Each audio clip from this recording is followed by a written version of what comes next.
Stamp duty on buy-to-let properties has gone from 3% up to 5%. You probably already know this by now, but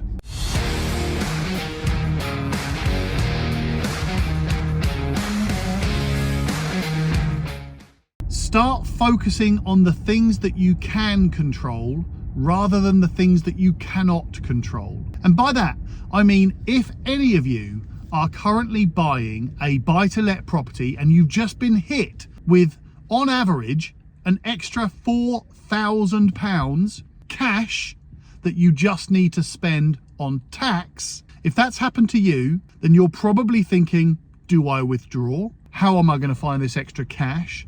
What do I do? I would urge you not to just withdraw from this property purchase. And I'm going to give you a couple of things that you can do which should help towards this additional cost that all buy-to-let purchases now will incur. But do also remember that this is inevitable. You can't change the fact that now buy-to-let purchases have gone from 3% to 5% in stamp duty. So if you're going to buy a buy-to-let property, you're going to pay that tax anyway. So these are some things that you can do which might help towards it.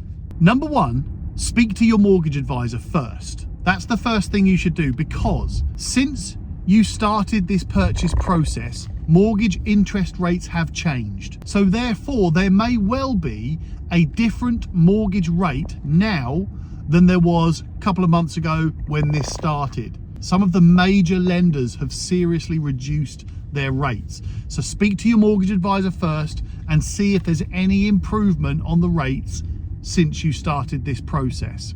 If you want to speak to my mortgage advisor, then you're more than welcome to. I will just connect you by email and step out and leave you guys to talk. You can email me, tom@soanegroup.co.uk. It will appear somewhere around here as well, so you don't forget. Number two, renegotiate the purchase price. The purchase price is within your control. It's something you can have a large amount of control over. So you can go to the seller or the selling agent and say, listen, this has happened. I've now got to find an extra £4,000 or whatever the amount is. Will you consider reducing the purchase price so that I can continue with this purchase? Now, the seller is going to say one of three things: yes, no, or maybe.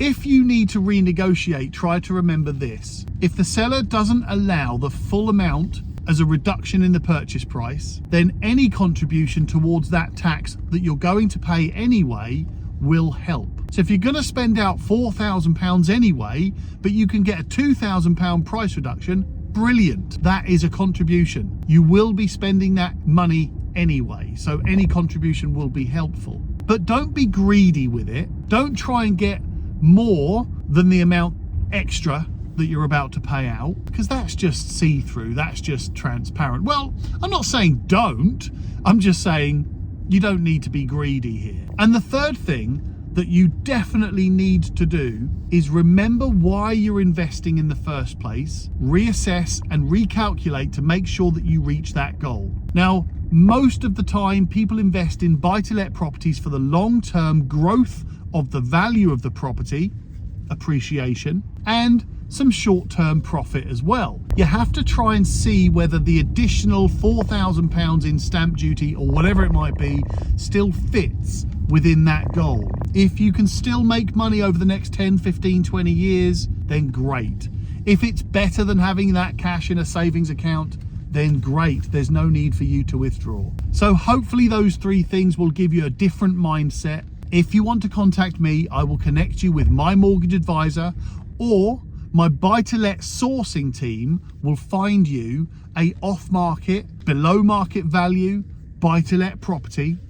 Then just contact me. It's tom@soanegroup.co.uk, or comment below and we'll contact you, or you can message me through any of my social media platforms. Hopefully that was helpful. Speak to you all soon.